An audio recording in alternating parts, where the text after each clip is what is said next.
My name is Sivaramakrishna, chemistry faculty from Sarath Chandra Academy. I would like to explain JEE 2024 advanced question paper in physical. అంటే question physical chemistry last year advanced paper explain చేస్తాను, కొంచెం జాగ్రత్తగా వినండి. So first question, if you will observe, a closed vessel contains 10 grams of an ideal gas. Suppose this is the closed vessel. In this closed vessel, 10 grams of an ideal gas is present. 10 grams ideal gas is X is present. So it is giving pressure on the walls of the container 2 atmosphere. So after that, at the same temperature is not changing. At the same temperature, they are adding 80 grams of another ideal gas, 80 grams of another ideal gas Y to this container. Already 10 grams of ideal gas X is giving 2 atmospheric pressure and temperature is constant, and 80 grams of ideal gas, when 80 grams of ideal gas is added, so when 80 grams of ideal gas is added, then total pressure is becoming, what is the total pressure they are giving? 6 atmosphere.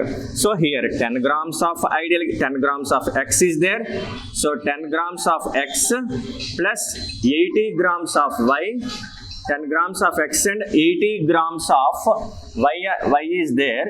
Then the pressure is becoming, instead of 2 atmosphere, now the pressure is becoming 6 atmosphere. So total pressure is becoming 6 atmosphere. So when the gas Y is introduced in the same container at the same temperature, total pressure is becoming 6 atmosphere. So according to Dalton's law of partial pressure, P total is equal to partial pressure of X plus partial pressure of Y, and those are not reacting. So now the pressure due to Y is becoming 6 minus 2. That is already 2 atmosphere due to the X, and 6 total pressure is 6 atmosphere. So pressure due to Y is equal to 4 atmosphere. So now what they are asking, the ratio of root mean square velocities of X and Y at 300 Kelvin. So now I will apply PV is equal to nRT, that is ideal gas equation on these two gases. So while I am applying ideal gas equation, so PV, what is the pressure on ideal gas equation on X I am applying? So pressure due to X is how much? 2 atmosphere. So 2 into volume is not changing, 2 into V. N means W by molar mass. What is the weight? 10 grams. Molar mass of X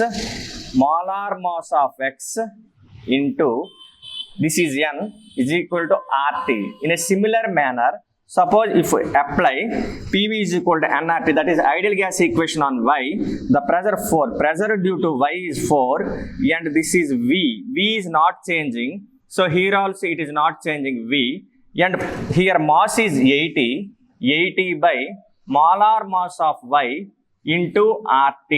So now suppose if we dividing both the equations, then what will I will get means V and V will be cancelled. I will get finally 1 by 2 is equal to molar mass of Y by molar mass of X. Molar mass of X into, it is becoming 10 by 80, that is 1 by 8. So I am doing the equation 1 by 2, I will get, so molar mass of Y by, so now molar mass of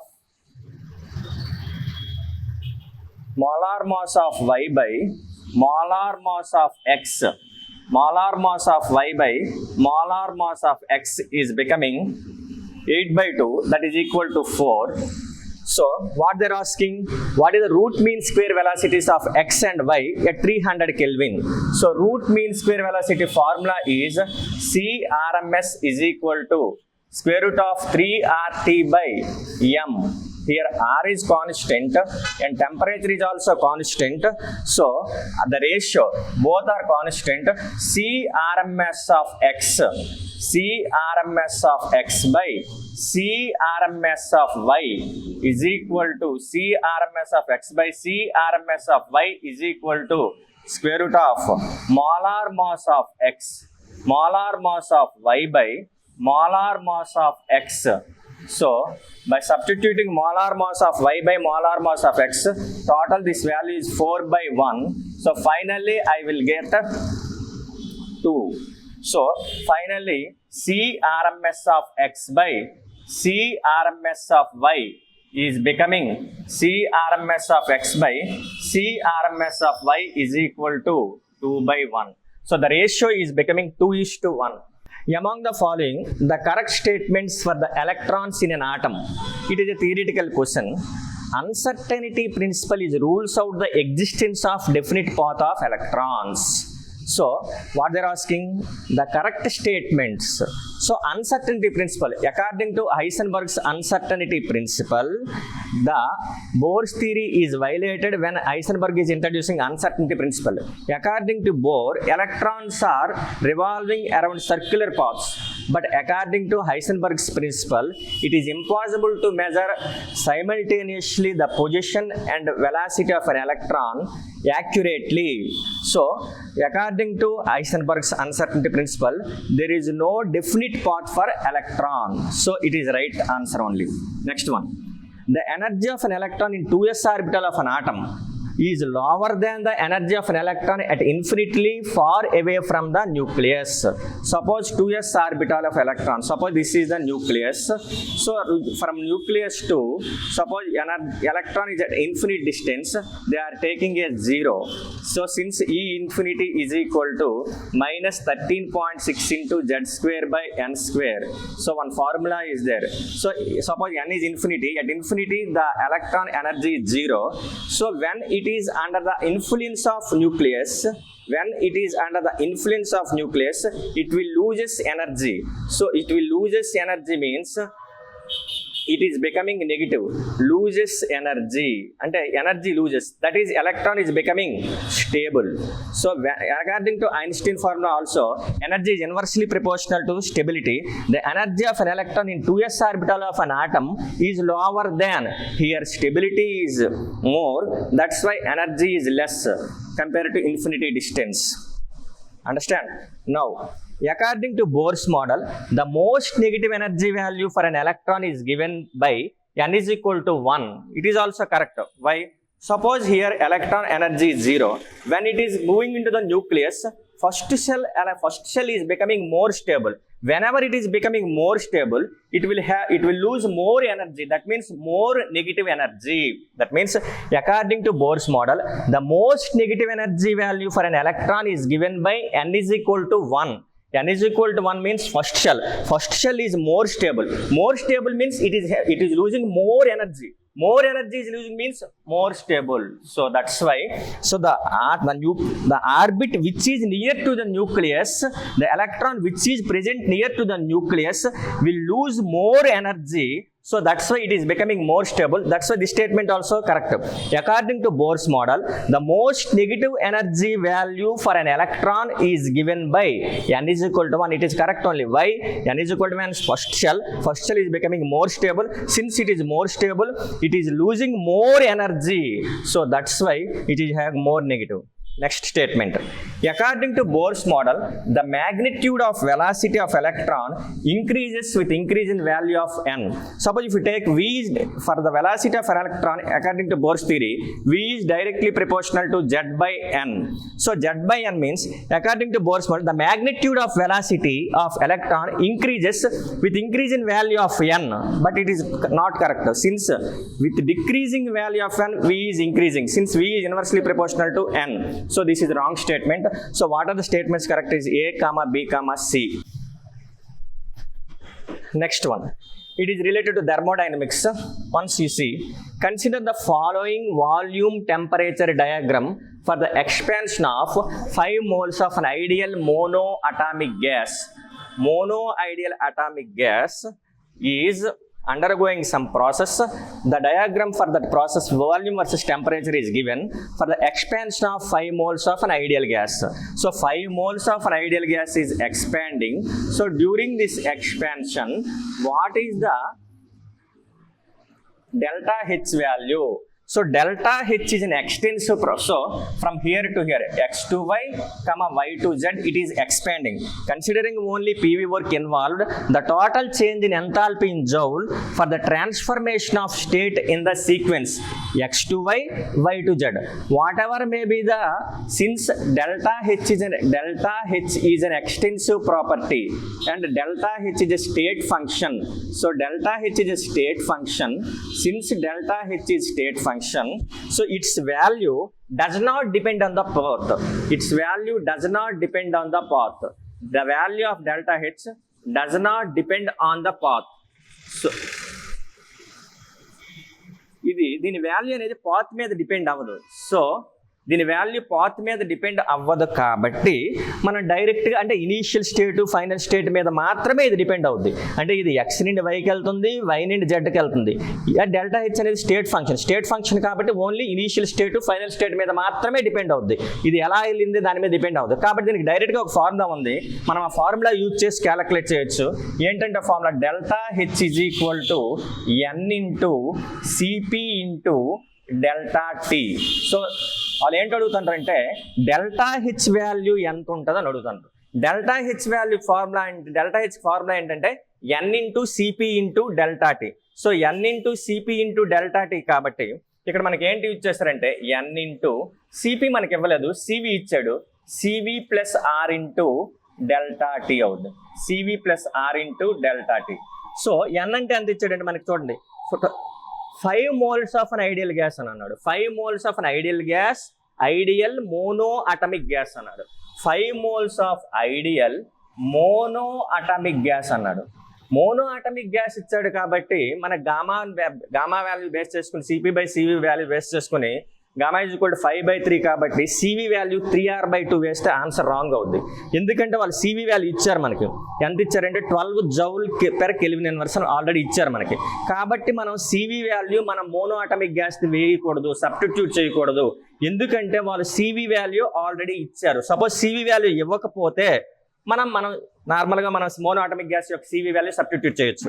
కాబట్టి CV value వాళ్ళు ఇచ్చింది substitute చేస్తే జౌల్స్లో ఎంత ఇచ్చాడంటే 12 joules ఇచ్చాడు. అలాగే R value 8.3 తీసుకోమని చెప్పారు వాళ్ళు, 8.314 రూల్గా, కానీ వాళ్ళు తీసుకోమని అంటే 8.3 తీసుకోమని చెప్పారు. అలాగే డెల్టా టీ, దీనికి డిఫరెన్స్ డెల్టా టీ 415 మైనస్ 315 వేయమంటారు. 415 - 315 వేస్తే ఇది మనకి 80 వస్తుందమ్మా. సో 80. సో సపోజ్ ఫైనల్గా మనకి ఎంత అవుతుందంటే ఇది 20.3 ఇంటూ 400 జౌల్స్ వస్తుంది. అంటే 20.3 ఇంటూ 400 జౌల్స్ అయితే సో 820 జౌల్స్ వస్తుంది. ఇది 8120 జౌల్స్ వస్తుంది. ఇదన్నమాట. అంటే ఈ ప్రాబ్లంలో మనకి ఏంటి ఇచ్చారంటే వాళ్ళు డెల్టా హెచ్ వాల్యూ కనుక్కోమంటారు. Since delta H is an X state function, so its state is depending upon the initial state and final state. So ఎన్ని మోల్స్ గ్యాస్ ఇచ్చాడు మనకి? 5 moles గ్యాస్ ఇచ్చాడు కాబట్టి delta H is equal to N into CP into delta T వేయాలి. కాబట్టి N value 5 substitute చేశాను. CP value ఏంటంటే CV plus R వేసాను, మనకి CV ఇచ్చాడు. కానీ CV వాల్యూ మనకు వాడు సబ్స్టిట్యూట్ చేయమని మనకు తెలిసిన CV వాల్యూ వేయకూడదు, మోనో అటామిక్ గ్యాస్ అన్నాడు కాబట్టి వాడు ఆల్రెడీ ఇచ్చాడు CV. కాబట్టి ఆ CV వాల్యూని ఇక్కడ సబ్స్టిట్యూట్ చేస్తే మనకి 8120కి జౌల్స్ ఎనర్జీ అనేది వస్తుంది. నెక్స్ట్ క్వశ్చన్, కెమికల్ కైనెటిక్స్ ఇచ్చారమ్మా. కెమికల్ కైనెటిక్స్లో మీకు ఆల్రెడీ బాగా మెయిన్స్ లెవెల్ క్వశ్చన్స్ ఎక్కువ ఇచ్చాడు. దీంట్లో 2H2 + 2NO gives rise to N2 + 2H2 అని అన్నాడు. విచ్ ఫాలోస్ ద మెకానిజం అన్నాడు. ఈ మెకానిజం ఫాలో అవుతుందని చెప్పి ఈ మెకానిజంని బేస్ చేసుకుని order of the reaction calculate చేయమని చెప్పారు. Order of the reaction generally determined by slow step. అంటే స్లో స్టెప్ అని యూజ్ చేసుకుని మనం ఆర్డర్ ఆఫ్ ద రియాక్షన్ చెప్తాం. అయితే ఆర్డర్ ఆఫ్ ద రియాక్షన్ దీంట్లో స్లో స్టెప్ ఏంటో వాడు మెన్షన్ చేశాడు చూడండి. స్లో స్టెప్ ఏంటంటే ఇది అన్నాడు. అంటే స్లో స్టెప్ని బేస్ చేసుకుని నేను ఆర్డర్ ఆఫ్ ద రియాక్షన్ రాస్తే అప్పుడు order of the rate of the reaction note చేశాను అనుకో. Rate of the reaction is equal to K into N2O2 into H2 అవుతుంది. రేట్ ఆఫ్ ద రియాక్షన్ ఎలా వస్తుంది? K into N2O2 into H2 అని వచ్చింది. So equilibrium constant K2 అన్నాడు వాడు, K2 into N2O2 into H2 అని అన్నాడు. కానీ మనకి ఇక్కడ వచ్చిన ప్రాబ్లం ఏంటంటే ఇక్కడ N2O2 అనేది ఇంటర్మీడియట్ అంటే రియాక్షన్ మధ్యలో వచ్చి చివరికి వెళ్ళేసరికి ఉండదు. అది అంటే it will form in the middle of the reaction and finally it will disappear. ఒకసారి చూడండి, N2O2 ఇక్కడ ఉంది, అంటే ఇక్కడ N2O2 మళ్ళీ రియాక్ట్ అయిపోయి మళ్ళీ N2Oగా కన్వర్ట్ అయింది. ఫైనల్ రియాక్షన్లో N2O2 ఉండదు. అటువంటి దాన్ని ఏంటంటామంటే ఇంటర్మీడియట్ అని అంటాం. సో ఆ ఇంటర్మీడియట్ ఎప్పుడు కూడా రేట్ ఆఫ్ ద రియాక్షన్లో ఇన్వాల్వ్ అవ్వకూడదు. ఇంటర్మీడియట్ని మనం ఎలిమినేట్ చేయాలి. ఇంటర్మీడియట్ని ఎలిమినేట్ చేయాలంటే ఇక్కడ మనకి ఫాస్ట్ ఈక్విలిబ్రియం అని అన్నాడు. ఫాస్ట్ ఈక్విలిబ్రియం అంటే ఫాస్ట్ ఈక్విలిబ్రియం మీన్స్ ఏంటంటే, ఫాస్ట్ ఈక్విలిబ్రియం అన్నాడంటే reaction always at equilibrium. Reaction always at equilibrium, equilibrium దగ్గరే ఉంటుంది. ఎందుకంటే వాడు ఫాస్ట్ ఈక్విలిబ్రియం అనే వర్డ్ మనకి ఇచ్చాడు కాబట్టి రియాక్షన్ ఎప్పుడు కూడా ఈక్విలిబ్రియంలో ఉంటుంది. ఈక్విలిబ్రియంలో ఉంటుందంటే దీన్ని బేస్ చేసుకుని దీనికి నేను ఈక్విలిబ్రియం కాన్స్టెంట్ క్యాలిక్యులేట్ చేస్తాను అనుకో. ఈక్విలిబ్రియం కాన్స్టెంట్ ఎంత వస్తుందంటే దీనికి equilibrium constant K equilibrium is equal to concentration of N2. K equilibrium is equal to K1 by rate of forward K1 by forward rate constant by backward constant K1 by K-1 చేస్తాం అనుకో. ఇప్పుడు నేను concentrations పరంగా equilibrium constant note చేస్తే N2O2 by NO whole square అవుతుంది. N2O2 by NO whole square అవుతుంది. ఇప్పుడు నేను కాన్సన్ట్రేషన్ ఆఫ్ N2O2 అంటే ఇంటర్మీడియట్ కాన్సన్ట్రేషన్ నేను క్యాలిక్యులేట్ చేశాను అనుకున్నాను. N2O2 is equal to K1 by K-1 into NO square. అంటే దీన్ని నేను ఈ N2O2 కాన్సన్ట్రేషన్ అంటే ఇంటర్మీడియట్ని ఎలిమినేట్ చేయాలంటే దీన్ని నేను సబ్స్టిట్యూట్ చేశాను అనుకో రేట్ ఈక్వేషన్లో. అప్పుడు ఏంటవుద్దంటే K2 into concentration of N2O2 ఎంత అన్నాడంటే K1 by K1 N2O2 into H2. So K1 by K-1, so K1 by K-1 into NO square into H2. So ఇప్పుడు నువ్వు తీసుకుంటే ఇదంతా రేట్ కాన్స్టెంట్ అవుద్ది. ఆర్డర్ అంటే some of the powers in the rate equation.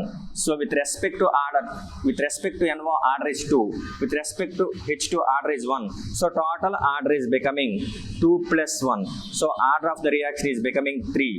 So ఇక్కడ మెయిన్గా మనకు twist ఏంటంటే ఇంటర్మీడియట్ని మనం ఎప్పుడు కూడా రియాక్షన్ నుండి ఎలిమినేట్ చేయాలి, రేట్ ఈక్వేషన్ నుండి ఎలిమినేట్ చేయాలి. నెక్స్ట్ క్వశ్చన్ చూడండి, చాలా ఇంపార్టెంట్ క్వశ్చన్ చెప్పాడు. ఇక్కడ ఏం చెప్తాడంటే in a conductometric titrations small volume of titrant of higher concentration అన్నాడు. అంటే ఎప్పుడు కూడా మనం కండక్టోమెట్రిక్ టైట్రేషన్ ఏ టైట్రేషన్ అయినా మనం అబ్జర్వ్ చేస్తే ఇది కండక్టోమెట్రిక్ టైట్రేషన్ జస్ట్ మనకు అర్థం కావడానికి ఇస్తాను. సో ఏంటన్నాడంటే స్మాల్ వాల్యూమ్ ఆఫ్ టైట్రెంట్ దీన్ని యాడ్ చేస్తాడు, టైట్రెంట్ని యాడ్ చేస్తాడు. టైట్రెంట్ ఇక్కడ తీసుకునేది ఏంటంటే టైట్రెంట్ అండ్ టైట్రేట్ తీసుకుంటాను. టైట్రెంట్కి మీనింగ్ ఏంటంటే the solution which is undergoing titration is called titrate.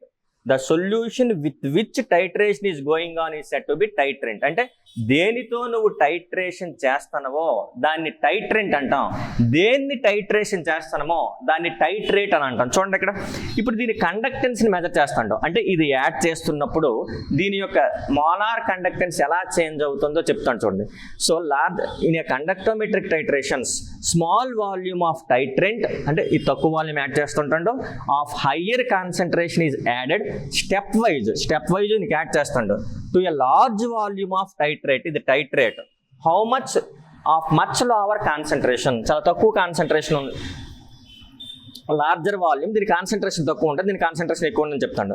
And the conductance is measured after each addition. అంటే 1 by 1 డ్రాప్స్ చేస్తున్నప్పుడు దీని కండక్టెన్స్ని మెజర్ చేస్తున్నప్పుడు the limiting ion conductivity values in Siemens meter square mole inverse is given for different ions in aqueous solution. ఇది add చేస్తున్నప్పుడు lambda M value calculate చేస్తాడు. Lambda M value calculate చేసేటప్పుడు కొన్ని ions యొక్క లాంబ్డా ఎం values ఇచ్చాడు. ఫైనల్గా కూడా ఏంటి అడుగుతాడు చూడండి, for different combinations of titrates and titrants given in list 1. అంటే కింద ఒక గ్రాఫ్ ఉంది, కిందని ఆప్షన్స్ ఇచ్చాడు. The graphs of conductance versus volume of titrant are given list 2. Match each entry in list 1 with the appropriate entry in list 2. అంటే final వాడు ఏంటి అడుగుతాడంటే titrate different combinations of titrates add చేసినప్పుడు graphs ఇచ్చాడు, ఆ graphs base చేసుకుని కొన్ని options ఇచ్చాడు, ఏది కరెక్టో మనం చెప్పాలి. సో ఒకసారి మనం చూసుకుంటే చూడండి, ఇక్కడ టైట్రెంట్ అంటే టైట్రెంట్ ఫస్ట్ ఆప్షన్ అబ్జర్వ్ చేస్తే ఆప్షన్ పి మనం అబ్జర్వ్ చేస్తే దీనిలో టైట్రెంట్ ఉంటుంది. So titrate is KCl, titrate అనేది కేసీఎల్, టైట్రెంట్ అనేది AgNO3 ఇచ్చాడు. AgNO3 is titrant, AgNO3 is titrant, KCl AgNO3 is titrant.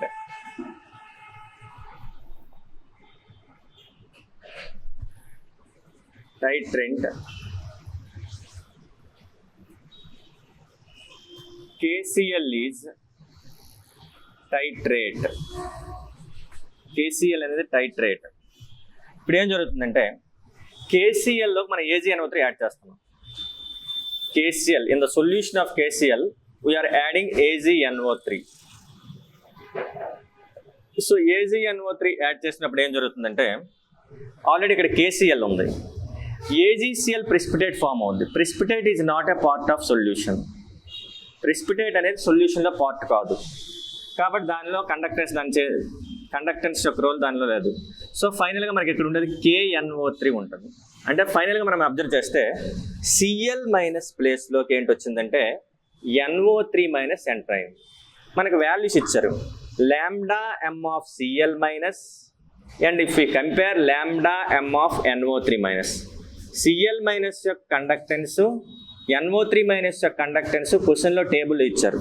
ఇప్పుడు మనం అబ్జర్వ్ చేస్తే Cl మైనస్ యొక్క కండక్టెన్స్ ఎంత ఉందంటే 7.6 ఇచ్చారు, NO3 మైనస్ యొక్క కండక్టెన్స్ ఎంత ఇచ్చారంటే 7.2 ఇచ్చారు. అంటే ఇప్పుడు చూస్తే 7.6 7.2 మనం చూసుకుంటే 7.6 అనేది ఎక్కువైంది, అంటే ప్రీవియస్గా దీని కండక్టెన్స్ ఎక్కువ ఉంది. ఇప్పుడు దీని కండక్టెన్స్ స్లైట్గా తగ్గింది కాబట్టి టోటల్గా అంటే ఇది కొంచెం తక్కువ ఉంటుంది. కొంచెం తక్కువ ఉండే గ్రాఫ్ మనం ఇక్కడ అబ్జర్వ్ చేస్తే ఇక్కడ ఇది ఉంది. స్లోగా ఇది యాడ్ చేస్తుంటే AgNO3 యాడ్ చేస్తుంటే Cl మైనస్ అనేది NO3 మైనస్ అయితే రీప్లేస్ అవుతుంటుంది. రీప్లేస్ ఇక్కడ వరకు కండక్టెన్స్ ఈక్వివాలెంట్ పాయింట్ వరకు కండక్టెన్స్ స్లోగా డిక్రీజ్ అవుతుంది. ఎందుకంటే Cl మైనస్ ప్లేస్లో NO3 మైనస్ ఎంటర్ అవుతుంది. NO3 మైనస్ కండక్టెన్స్ మనం తీసుకుంటే తక్కువ ఉంది, కాబట్టి ఇంతవరకు ఈ రెండు కంప్లీట్గా రియాక్ట్ అయ్యే వరకు కండక్టెన్స్ స్లోగా డిక్రీజ్ అవుతుంది. తర్వాత ఏంటవుద్దంటే ఇంకా నువ్వు AgNO3 యాడ్ చేస్తుంటే నెంబర్ ఆఫ్ అయాన్స్ ఇంక్రీజ్ అవ్వడం వలన కండక్టెన్స్ అనేది స్లోగా ఇంక్రీజ్ అవుద్ది. కాబట్టి పీకి గ్రాఫ్ ఏంటవుద్దంటే పి ఆప్షన్ 3 అవుద్ది. నెక్స్ట్ స్లైడ్ చూస్తే నెక్స్ట్ పాయింట్ తీసుకుంటే ఇక్కడ ఏంటుందంటే నెక్స్ట్ ఆప్షన్ తీసుకుంటే క్యూ ఉంది. ఈసారి ఏంటి ఇచ్చాడంటే AgNO3 టైట్రెంట్ అన్నాడు. అంటే AgNO3 నేను యాడ్ చేస్తాను. AgNO3 యాడ్ చేస్తూ దేనికి యాడ్ చేస్తాను, AgNO3 కాదు, టైట్రెంట్ KCl యాడ్ చేస్తారు. KCl యాడ్ చేస్తాడు, టైట్రేట్ AgNO3 ఇక్కడ ఉంది. దేంతోనైతే టైట్రేషన్ చేస్తానో దాన్ని టైట్రెంట్ అని అంటారు, దేన్ని టైట్రేషన్ చేస్తానో దాన్ని ఏంటంటారు టైట్రేట్ అంటారు. ఇప్పుడు రియాక్షన్ ఏం జరుగుతుందంటే సొల్యూషన్లో ఆల్రెడీ AgNO3 ఉంది, మనం యాడ్ చేస్తుంది ఏంటి KCl యాడ్ చేస్తాను. యాడ్ చేస్తున్నప్పుడు ఏం జరుగుతుందంటే AgNO3లో Ag ప్లస్ Cl మైనస్ కలిపి ప్రెసిపిటేట్గా బయటికి పోతాయి. So AgCl precipitate is not a part of solution, దీన్ని మనం నెగ్లెక్ట్ చేయొచ్చు, దాని కండక్టెన్స్లో దాని రోల్ ఉండదు. సో ఫైనల్గా మనకి సొల్యూషన్లో Ag ప్లస్ ప్లేస్లోకి ఏంటి ఎంటర్ అవుతుందంటే K ప్లస్ ఎంటర్ అవుతుంది. సో కాబట్టి ఇక్కడ KNO3 అనేది ఫామ్ అయింది. సో ఈ K ప్లస్ ఇప్పుడు మనం ఏం చేయాలంటే Ag ప్లస్ యొక్క కండక్టెన్స్ని K ప్లస్ యొక్క కండక్టెన్స్ని మనం Ag ప్లస్ K ప్లస్ యొక్క కండక్టెన్స్ని మనం ఏం చేయాలంటే కంపేర్ చేయాలి. దీనికోసం వారు క్వశ్చన్లో డేటా ఇచ్చారు. సపోజ్ Ag ప్లస్ ఎంత ఇచ్చాడంటే 6.2 ఇచ్చాడు, K ప్లస్ 7.4 ఇచ్చాడు. Ag ప్లస్ 6.2, K ప్లస్ ఎంత ఇచ్చాడంటే 7.4 ఇచ్చాడు. సో మనకి AgNO3 అనే సొల్యూషన్లోకి Ag ప్లస్ ప్లేస్లో మనకి ఏంటి వస్తుందంటే K ప్లస్ వస్తుంది. Ag ప్లస్ 6.2, K ప్లస్ ఎంత ఉందంటే 7.4. అంటే దీనికి కండక్టెన్స్ ఏంటి అవుతుందంటే, సో AgNO3 KCl మనం అబ్జర్వ్ చేస్తే కండక్టెన్స్ అనేది ఇంక్రీజ్ అవుద్ది. సో ఇప్పుడు ఇంక్రీజ్ అయ్యే ఆప్షన్ మనం తీసుకుంటే ఇది స్లోగా ఇంక్రీజ్ అవుతుంది. దీని తర్వాత మరలా ఇంకా ఎక్కువ ఇంక్రీజ్ అవుతుంది. రీజన్ ఏంటంటే ఇంకా number of ions equivalent point వరకు ఇంక్రీజ్ అయింది. తర్వాత కూడా మన కండక్టెన్స్ స్లోగా ఇంక్రీజ్ అవుతుంది, నెంబర్ ఆఫ్ అయాన్స్ అనేది పెరగడం వల్ల. నెక్స్ట్ ఆప్షన్ తీసుకుందాం. నెక్స్ట్ ఆప్షన్ R తీసుకున్నాం అనుకో. R తీసుకుంటే ఏం జరుగుతుందంటే, సో Rలో ఏం జరిగిందంటే NaOH టైట్రేట్గా యాక్ట్ చేస్తుంది. NaOHని మనం టైట్రేట్ చేస్తాం. టైట్రేట్ ఏంటి ఇచ్చామంటే HCl యాడ్ చేస్తాం. HCl యాడ్ చేసేటప్పుడు ఏం జరుగుతుందంటే, సో NaOH ప్లస్ HCl కదా, ఇది NaOH HCl అంటే ఇక్కడేం జరుగుతుంది, యాసిడ్ బేస్ రియాక్షన్. ఇక్కడేం రీప్లేస్ అవుతుందంటే OH మైనస్ ప్లేస్లోకి ఏంటి ఎంటర్ అవుతుందంటే Cl మైనస్ అనేది ఎంటర్ అవుతుంది. అంటే NaClగా ఇది కన్వర్ట్ అవుతుంది. సో NaCl ప్లస్ H2O యొక్క కండక్టెన్స్లో పెద్దగా చేంజ్ ఉండదు. అంటే ఇందుకు వీక్ ఎలక్ట్రోలైట్ కాబట్టి ఇది ఇచ్చే అయాన్స్ చాలా తక్కువ ఉంటాయి కాబట్టి దీనివల్ల వచ్చే కండక్టెన్స్ మనం నెగ్లెక్ట్ చేయొచ్చు. కాబట్టి సొల్యూషన్లో ఇప్పుడు HCl యాడ్ చేయడం వలన OH మైనస్ ప్లేస్లోకి ఏంటి ఎంటర్ అయిందంటే Cl మైనస్ ఎంటర్ అయింది. Compare to all the anions OH minus is more molar conductance. అంటే λm of OH minus, λm of Cl minus, ఈ రెండు మనం అబ్జర్వ్ చేస్తే OH మైనస్ ప్లేస్లోకి Cl కండక్టెన్స్ దీనికి ఎక్కువ ఉంది, కానీ దీని ప్లేస్లోకి Cl మైనస్ ఎంటర్ అయిపోతుంది. అంటే నువ్వు టైట్రేషన్ జరుగుతున్నప్పుడు OH మైనస్ ప్లేస్లోకి Cl మైనస్ ఎంటర్ అవ్వడం వలన దాని కండక్టెన్స్ అనేది తగ్గుతుంది. తగ్గే ఆప్షన్స్ మనకు ఇక్కడ ఉన్నవి తగ్గి తర్వాత ఏంటవుద్దంటే ఇంకా నువ్వు HCl యాడ్ చేస్తూ ఉంటే కండక్టెన్స్ అనేది ఇంక్రీజ్ అవుద్ది. కాబట్టి ఇక్కడ ముందు తగ్గింది, తర్వాత ఇంక్రీజ్ అయింది. ఆప్షన్ దీనికి ఇది అవుతుంది. తర్వాత చూసుకుందాం NaOH versus CH3COOH. So NaOH versus CH3COOH తీసుకుంటే సపోజ్ S అనే ఆప్షన్ మనం అబ్జర్వ్ చేస్తే, సో NaOH CH3COOH తీసుకున్నాం. అంటే ఇప్పుడు టైట్రేట్ ఏంటంటే NaOHని మనం టైట్రేట్ చేస్తున్నాం. దేంతో టైట్రేట్ చేస్తున్నాం? CH3COOHతో టైట్రేట్ చేస్తున్నాం. CH3COOHతో టైట్రేట్ చేసినప్పుడు ఏంటవుద్దంటే CH3COOH NaOH రియాక్షన్ మనం ఒకసారి అబ్జర్వ్ చేస్తే CH3COOH ప్లస్ NaOH రియాక్ట్ అయ్యి ఏం జరుగుతుందంటే CH3COONA ప్లస్ H2O యొక్క రోల్ కండక్టెన్స్లో ఉండదు, ఎందుకంటే ఇది వీక్ ఎలక్ట్రోలైట్ కాబట్టి. CH3COOH ఈ రియాక్షన్ జరుగుతున్నప్పుడు NaOH మైనస్ ప్లేస్లోకి ఏంటి ఎంటర్ అవుతుందంటే CH3COO మైనస్ అనేది ఎంటర్ అవుతుంది. అంటే దాని మీనింగ్ ఏంటి? Conductance λm of compare to all anions OH minus is more conductance. అందువల్ల ఏం జరుగుతుందంటే ఇక్కడ λm ఆఫ్ OH మైనస్ అనేది గ్రేటర్ దాన్ CH3COO మైనస్ కదా, కాబట్టి CH3COO మైనస్ ఎంటర్ అవ్వడం వలన కండక్టెన్స్ అనేది తగ్గుతుంది. ఇక్కడ కూడా కండక్టెన్స్ తగ్గుతుంది, ఇక్కడ తగ్గింది, కాకపోతే ఇక్కడ ప్యారలల్గా వెళ్ళింది. రీజన్ చెప్తాను చూడండి. సో CH3COO మైనస్ ఎందుకు జరుగుతుంది అంటే ఇలాగా CH3COONA ఉంది ఇక్కడ, ఇంకా నువ్వు CH3COOH యాడ్ చేస్తున్నావు.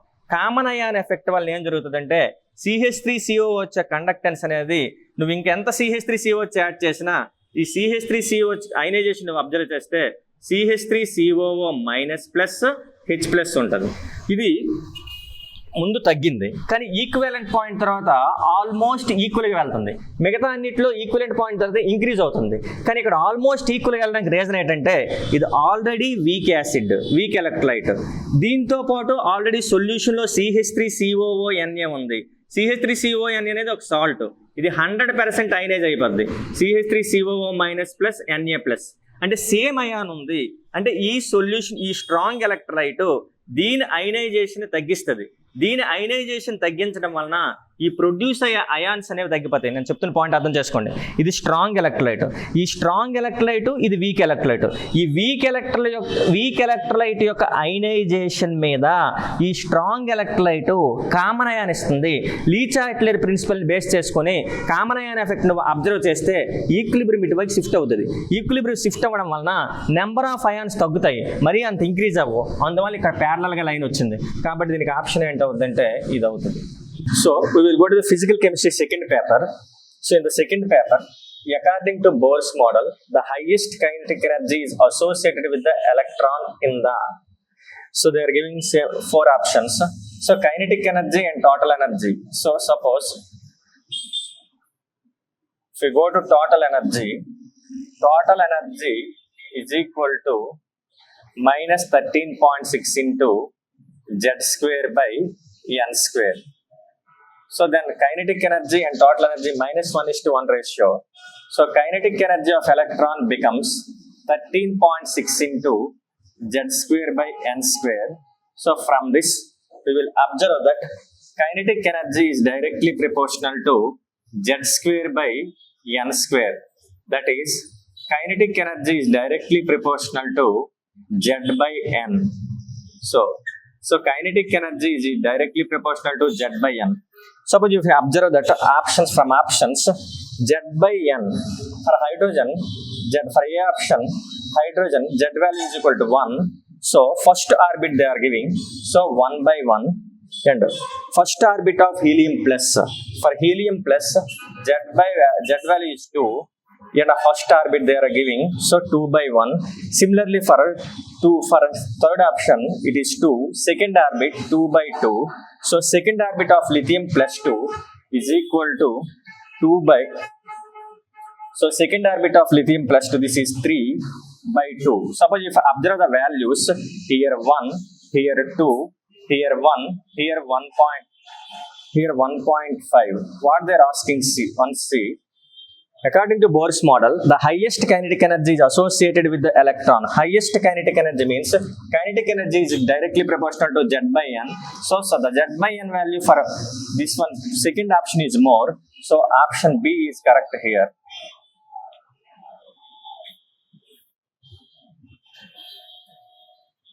Next one.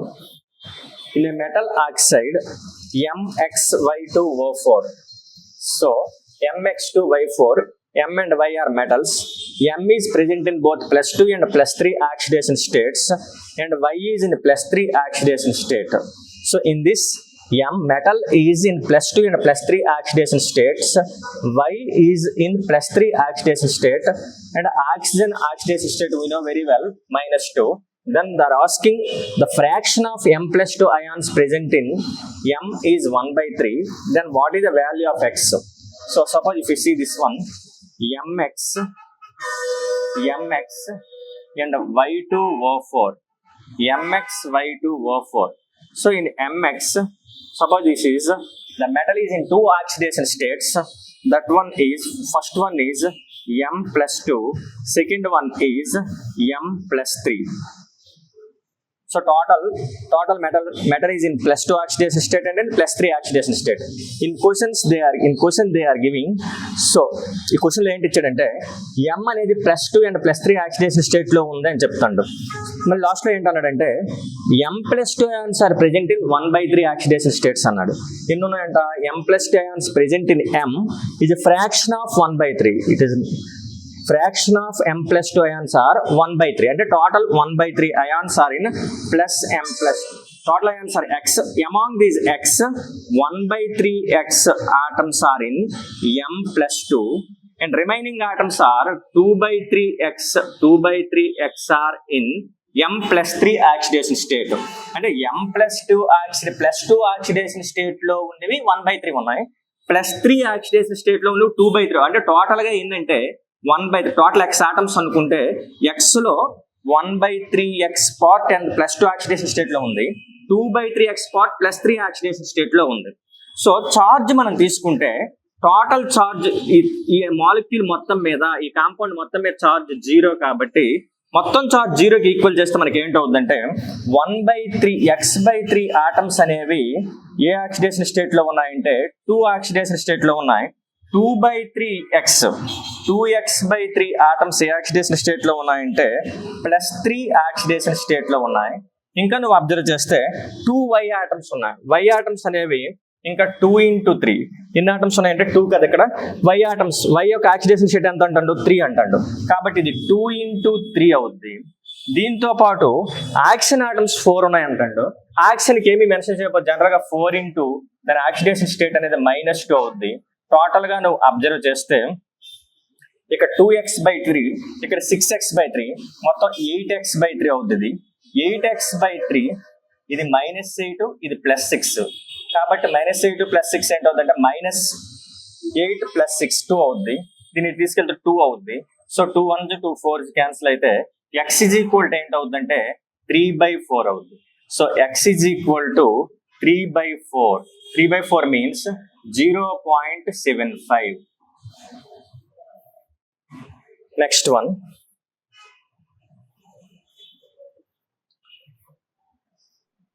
an aqueous solution of hydrazine is electrochemically oxidized by O2, thereby అంటే ఏం చెప్తుందంటే N2H4 అనేది ఎలక్ట్రోకెమికల్ గా ఆక్సిడైజ్ చేస్తుందట with O2, thereby releasing in chemical energy in the form of electrical energy form లో release అవుతుందట chemical energy. అంటే electrolytic cell లాంటిది. ఎలక్ట్రికల్ ఎనర్జీని యూజ్ చేసుకుని కెమికల్స్ ప్రొడ్యూస్ అవుతుంటాయి. One of the products is generated from the electrochemical reaction is N2 అంటాడు. Choose the correct statement. So what is the reaction taking place here means, suppose if observe here, so N2H4 అనేది ఎలక్ట్రోకెమికల్లీ oxidise అవుతుందని అంటాడు. N2H4 ఎలక్ట్రోకెమికల్లీ oxidise అయినప్పుడు product వాడే ఇచ్చాడు. ఏంటి product వస్తుందంటే N2 వస్తుందని చెప్తాను.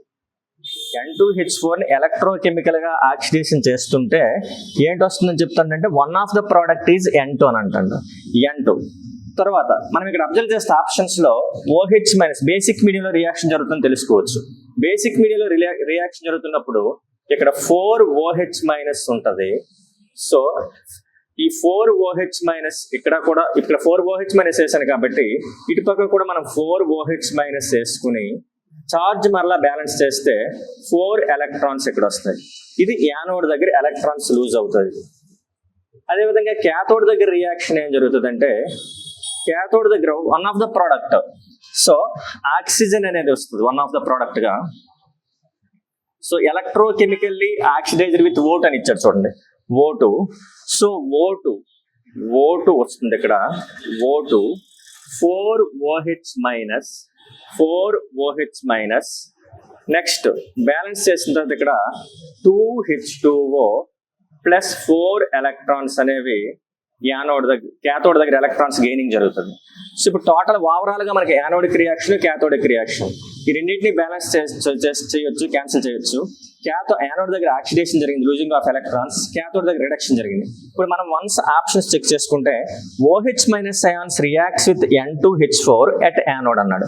OH- ion అనేవి N2H4 తో రియాక్ట్ అవుతాయి అక్కడ యానోడ్ దగ్గర and gives N2 gas and releasing 4 electrons. Correct option ఉంది.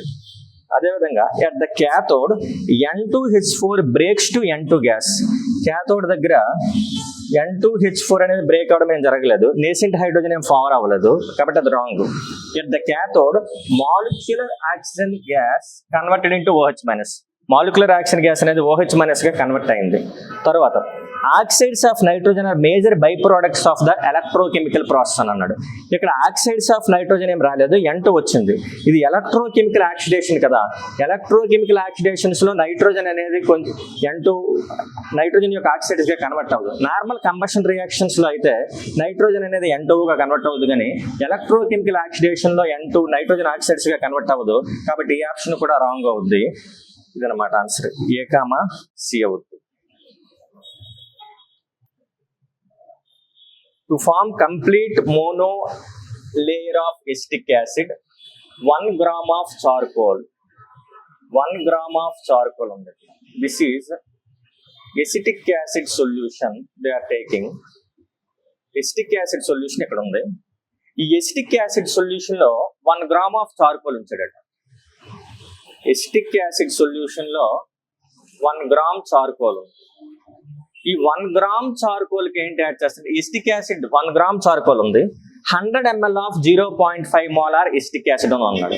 అంటే మనం నార్మల్ మిల్లీమోల్స్ క్యాలిక్యులేట్ చేసుకుంటే millimoles of acetic acid calculate చేస్తే మిల్లీమోల్స్ ఆఫ్ ఎసిటిక్ యాసిడ్ ఎంత ఉంటాయంటే నువ్వు అబ్జర్వ్ చేస్తే మిల్లీమోల్స్ ఫార్ములా ఏంటంటే M/V/ml అంటే 0.5 × 100. ఇది 50 మిల్లీమోల్స్ ఉంది. ఇప్పుడు ఎసిటిక్ యాసిడ్ అనేది 50 మిల్లీమోల్స్ ఉంది. ఇక్కడ ఇంకేంటి ఉందంటే చార్కోల్ యాడ్ చేశాను అంటండి. చార్కోల్ యాడ్ చేశాడు. చార్కోల్ మీదకి ఎసిటిక్ యాసిడ్ అనేది అబ్జార్బ్ అవుతుంటది. Some of the acetic acid remains unabsorbed. వాడు ఏం చెప్తుండంటే ఈ 50 మిల్లీమోల్స్ ఎసిటిక్ యాసిడ్ లో కొంత పార్ట్ అనేది ఈ చార్కోల్ మీదకి అబ్జార్బ్ అవుతుంది. అంటే 50 మిల్లీమోల్స్ నువ్వు తీసుకుంటే ఈ 50 మిల్లీమోల్స్ లో సపోజ్ నువ్వు తీసుకుంటే ఇది ఎసిటిక్ యాసిడ్ అనుకుంటే ఈ ఎసిటిక్ యాసిడ్ లో ఈ ఎసిటిక్ యాసిడ్ సొల్యూషన్ లో డిజాల్వ్ అయి ఉంది. ఈ డిజాల్వ్ అయిన ఎసిటిక్ యాసిడ్ లో ఏం జరుగుతుందంటే కొంత పార్ట్ దీని మీదకి అబ్జార్బ్ అవుతుంటది. సో దీన్నే సర్ఫేస్ ఫినామినా అని అంటుంటారు. అబ్జార్బ్ అయిన తర్వాత ఏం జరుగుతుందని చెప్తుందంటే అంత ఈ 50 మిల్లీమోల్స్ మొత్తం అబ్జార్బ్ అవ్వలేదట, దీంట్లో కొంత అమౌంట్ మాత్రమే అబ్జార్బ్ అవుతుందని చెప్తాడు. ఎంత అమౌంట్ అబ్జార్బ్ అవుతుందో చెప్పలేదు కానీ మనకు ఒక హింట్ ఇచ్చాడు. కొంత టైం అయిన తర్వాత అబ్జర్వ్ చేస్తే సొల్యూషన్ లో ఏంటుందంటే కొంత టైం అయిన తర్వాత అబ్జర్వ్ చేసరికి సొల్యూషన్ లో ఏంటుంది, సొల్యూషన్ లో సపోజ్ వాళ్ళు అబ్జర్వ్ చేసిన తర్వాత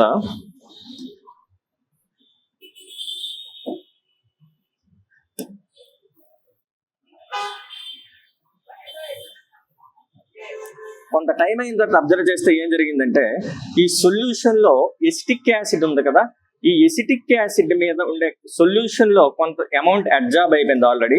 అబ్జార్బ్ అయిన అమౌంట్ మనం పక్కన పెడితే సపోజ్ అబ్జార్బ్ సో కొంత ఎసిటిక్ యాసిడ్ అనేది దీని మీద అబ్జార్బ్ అయింది. ఇలాగా అబ్జార్బ్ అవగా ఇంకా రిమైనింగ్ ఎసిటిక్ యాసిడ్ ఉందని చెప్తాడు. ఈ రిమైనింగ్ ఎసిటిక్ యాసిడ్ మనకేం చెప్పలేదు. కొన్ని ఎసిటిక్ యాసిడ్ మాలిక్యూల్స్ ఇంకా ఉన్నాయి. ఇప్పుడు వీటిని న్యూట్రల్ చేయడానికి ఏం చేస్తాడంటే 40 ml of 1 molar NaOH add చేశాడు.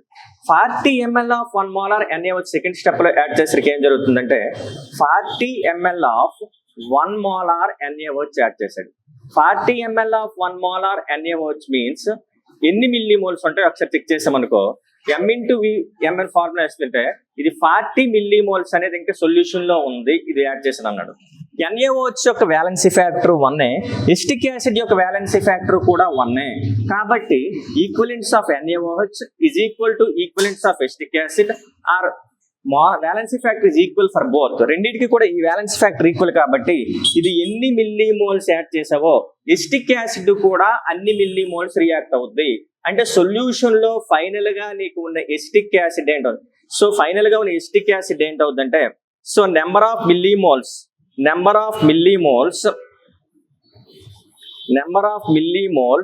Of acetic acid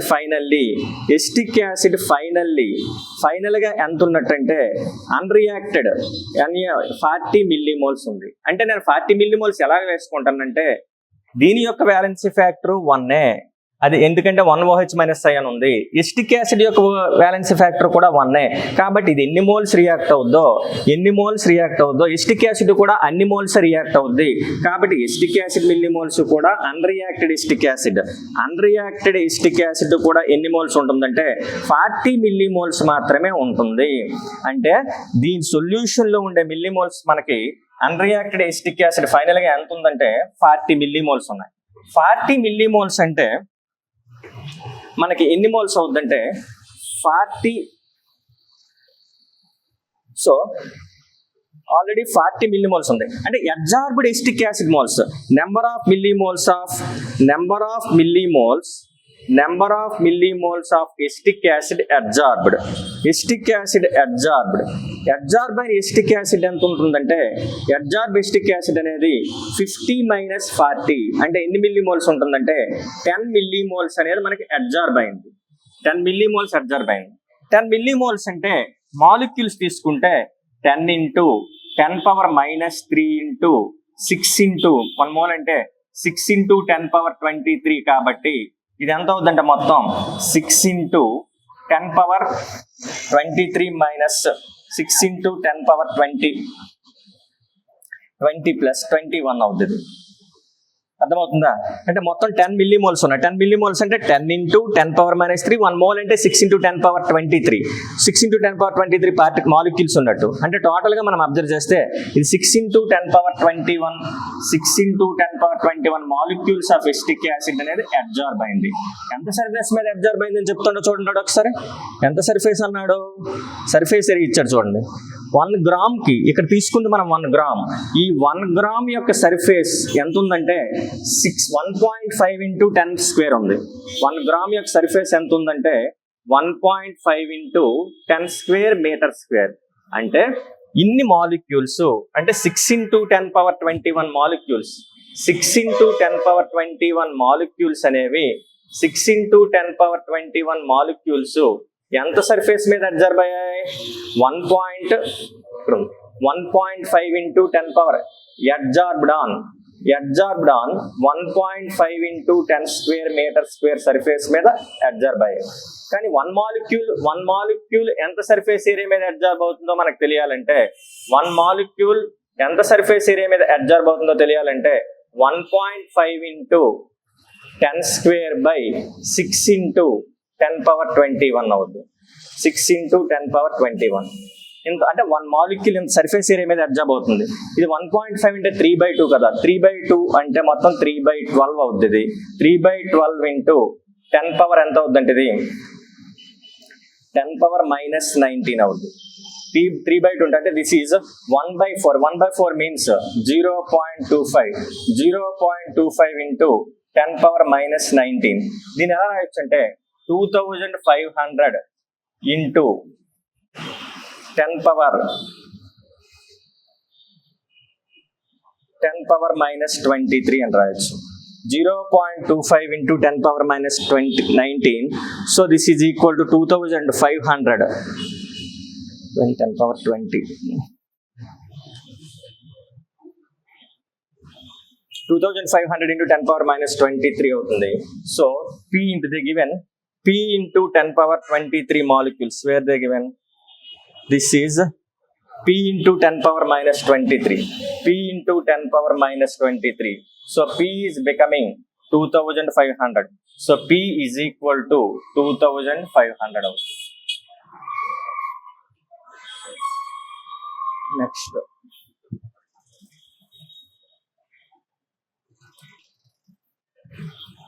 vessel 1 contains W2 grams of non-volatile solute X. vessel 1 లో ఏంటంటే W1 grams of non-volatile solute dissolve అయిందని చెప్తాను. vessel 1 లో W1 grams non-volatile solute dissolve అయింది. W1 grams non-volatile solute dissolve అయింది. W2 gram, vessel 1 contains W2 grams of non-volatile solute X. Sorry, W2 grams of non-volatile solute X dissolve అయింది. దీంట్లో ఎంతలో అంటే వాడు dissolved in W1 grams of water. W1 grams of water అని అంటారు.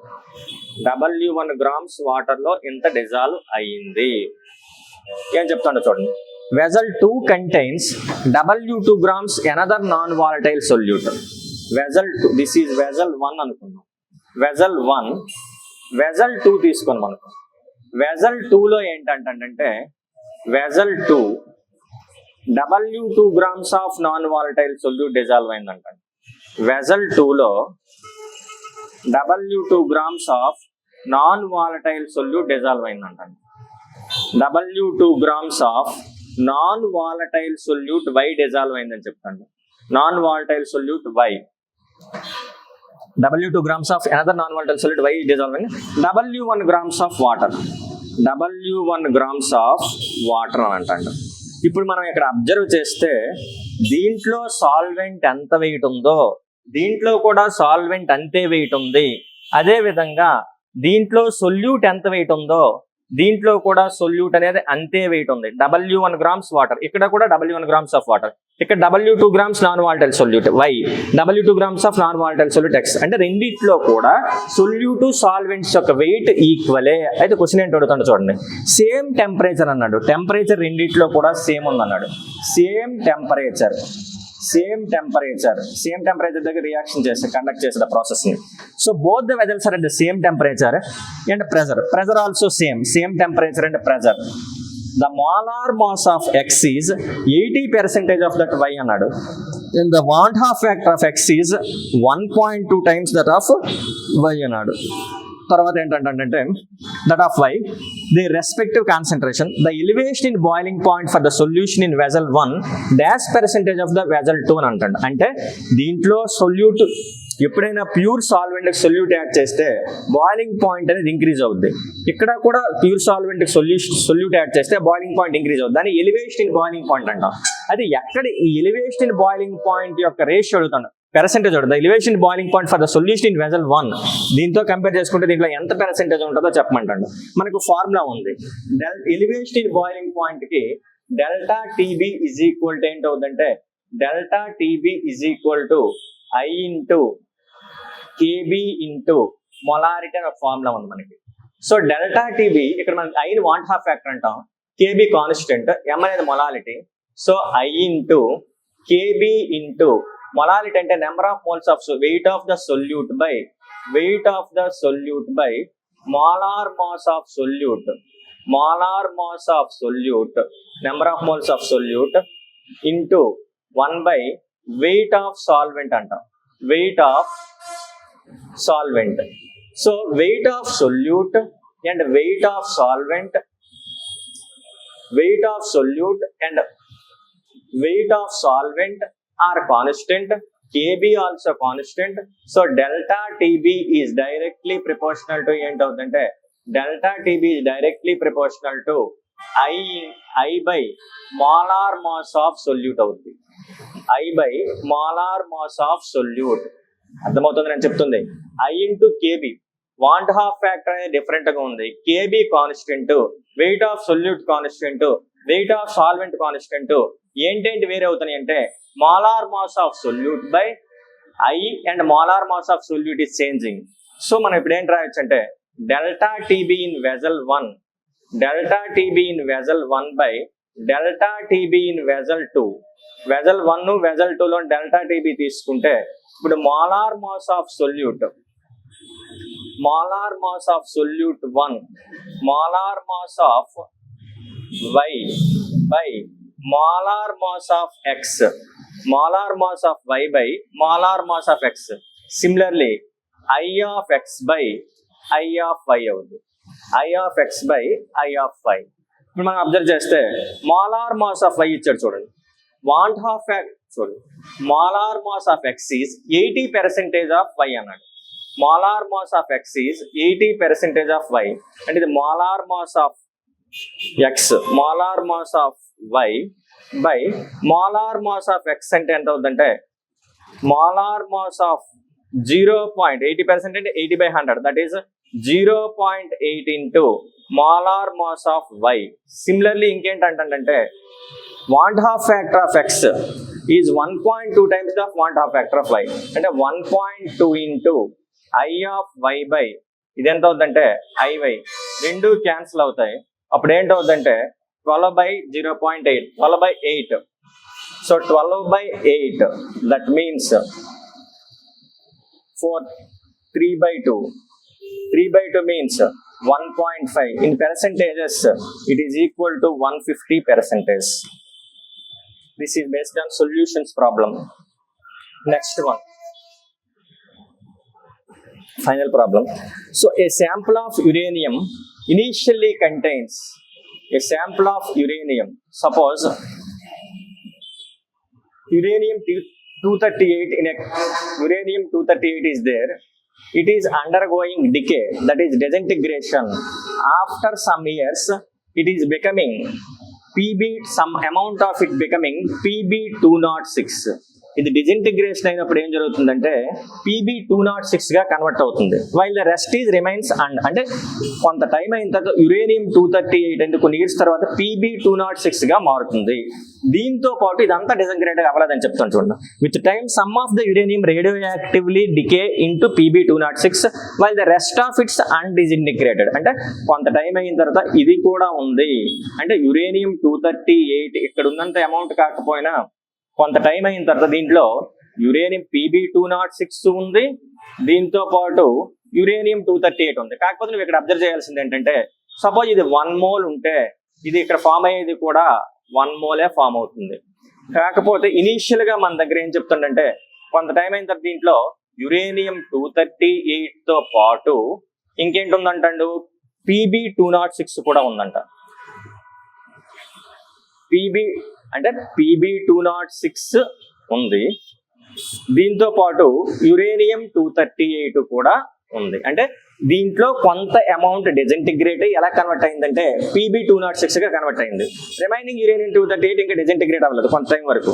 So కాకపోతే వాడు ఏం చెప్పాడంటే PB206 మోల్స్ ఇవ్వకుండా ఏంటి ఇచ్చాడంటే decay the rest remains and when the age of the sample is P into 10⁸ years, కొన్ని రోజులు అయిన తర్వాత, కొన్ని ఇయర్స్ అయిన తర్వాత the ratio of mass of PB206 to that of uranium 238 is found to be 7. అంటే ఇది మాస్ రేషియో ఇచ్చాడు. అంటే కొన్ని రోజులు అయిన తర్వాత ఇది 7 grams ఉంటే కొన్ని ఇయర్స్ అయిన తర్వాత ఇది ఎంత ఉందంటే 1 gram ఉందని చెప్తాడు. It is 7 grams and it is 1 grams. Initially it is 1. Suppose it is 1 mole, it is becoming 1 mole. అంటే ఇది 1 mole అయితే ఇది 1 mole ఫామ్ అవుతుంది. కానీ ఇక్కడ మనకు గ్రామ్స్ లో ఇచ్చాడు కాబట్టి ఇక్కడ ఇది ఎన్ని మోల్స్ ఉందంటే 7/206 మోల్స్ ఉంటుంది. ఇది ఎన్ని మోల్స్ ఉందంటే 1/238 మోల్స్ ఉంటుంది. అంటే మోల్స్ లో ప్రాబ్లం చేయాలి. అంటే నేను చెప్పదలుచుకుంటే ఏంటంటే ఇది 7 grams, దీన్ని మోల్స్ లోకి మార్చాను. ఇది ఎంత అయింది 7/206. ఇది ఎంత అయింది 1/238 మోల్స్ ఉన్నాయి. అంటే నీకు కొన్ని ఇయర్స్ తర్వాత ఆ కంటైనర్ లో ఉండే యురేనియం అండ్ PB యొక్క మోల్స్ ఎన్ని ఉన్నాయంటే 7/206 ఉంది. ఇంకోటి ఎంత ఉందంటే 1/238. అయితే ఇక్కడ ఏంటి అడుగుతాడంటే ఈ 7/206 మోల్స్ యురేనియం నుండి వచ్చినవే. యురేనియం డిజెంటిగ్రేట్ అయిన తర్వాత వచ్చినవే ఈ 7/206 మోల్స్. కాకపోతే ఇక్కడ మనకి ఏంటంటే ఇది 1 mole అయితే ఇది ఎన్ని మోల్స్ ఫామ్ అవుతుందంటే రియాక్షన్ బట్టి ఇది కూడా 1 mole ఫామ్ అవుతుంది. కాబట్టి నాకు ఇక్కడ 7/206 మోల్స్ లెడ్ ఫామ్ అయింది అంటే ఇనీషియల్ గా ఇది యురేనియం ఎంత ఉందంటే 7/206 మోల్సే. నేను చెప్తున్న జాగ్రత్తగానండి. ఇది 1 mole అయితే ఇది 1 mole ఫామ్ అవుద్ది. కానీ మనకి 7/206 మోల్స్ ఫామ్ అయింది ఇక్కడ. అంటే ఈ 7/206 ఇనీషియల్ గా ఎన్ని మోల్స్ యురేనియం 7/206 మోల్స్ యురేనియమే. అంటే ఇనీషియల్ గా ఎన్ని మోల్స్ ఉన్నాయి అనుకుంటే సపోజ్ అది N0 అనుకుంటే అంటే ఇనీషియల్ మోల్స్ ఆఫ్ యురేనియం ఎంత ఉంటుందంటే 7/206 మోల్స్ ప్లస్ ఆల్రెడీ ఇక్కడ ఉండే మోల్స్ 1/238 మోల్స్ అవుతుంది. ఇది యురేనియం N0. ఫైనల్ గా ఉండే మోల్స్ డిజెంటిగ్రేషన్ జరిగిన తర్వాత ఉండే మోల్స్ ఏంటవుతుందంటే 1/238 మోల్స్. నేను చెప్పదలుచుకుంది ఏంటంటే ఇది డిజెంటిగ్రేట్ అయింది. డిజెంటిగ్రేట్ అయిన తర్వాత ఇది 7:1 రేషియోలో ఉంది అన్నాడు, మాస్ రేషియో అన్నాడు. కాబట్టి ఇది 7 grams ఉంటుంది, ఇది 1 grams ఉంటుంది. కాకపోతే ఈ 7 grams మోల్స్ లో కన్వర్ట్ చేయాలి. ఇప్పుడు కూడా ఈ మోల్స్ లో కన్వర్ట్ చేసేటప్పుడు ఇది ఏంటవుతుందంటే 7/206 అవుద్ది, ఇది 1/238. అయితే ఈ 7/206 మోల్స్ ఆఫ్ లెడ్ అనేది ఎక్కడి నుండి వచ్చింది? యురేనియం నుండి వచ్చింది. యురేనియం 1 mole అయితే జనరల్గా ఇది ఎన్ని మోల్స్ ఫామ్ అవుతుంది రియాక్షన్ బట్టి 1 mole. అంటే ఈ 7/206 మోల్స్ ఆఫ్ లెడ్ ఉంటే ఇనీషియల్ గా ఎంత ఉండొచ్చు 7/206 మోల్స్ ఆఫ్ యురేనియం ఉంది. దాంతో పాటు ఇది కూడా ఇనీషియల్ గా ఉంటది 1/238. అంటే టోటల్ గా ఇనీషియల్ మోల్స్ ఆఫ్ యురేనియం తీసుకుంటే 7/206 ప్లస్ 1/238. సో ఇనీషియల్ ఇప్పుడు ఫైనల్ గా వచ్చేసరికి 1/238 ఉంది. అంటే టోటల్ N0 NT వాల్యూస్ ఇవి. ఇప్పుడు నువ్వు తీసుకుంటే ఫార్ములా ఉంది మనకి first order rate constant. First order rate constant కి lambda is equal to 1/T into ln N0/NT అవుద్ది. ln N0/NT తీసుకుంటే T అంటే 1/,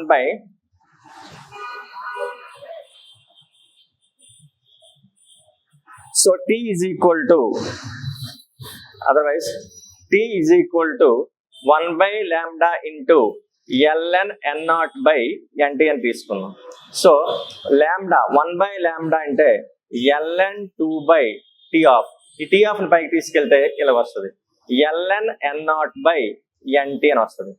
ln N0/NT ఆ N0 value NT value substitute చేసి T ఆఫ్ వాల్యూ మనకి ఇచ్చాడు. T ఆఫ్ వాల్యూ ఎంత ఇచ్చాడంటే 4.5 into 10⁹ సబ్స్టిట్యూట్ చేస్తే ఇవన్నీ చేసిన తర్వాత మనకి ఏంటవుద్దంటే 143.28 into 10⁸ years వస్తుంది.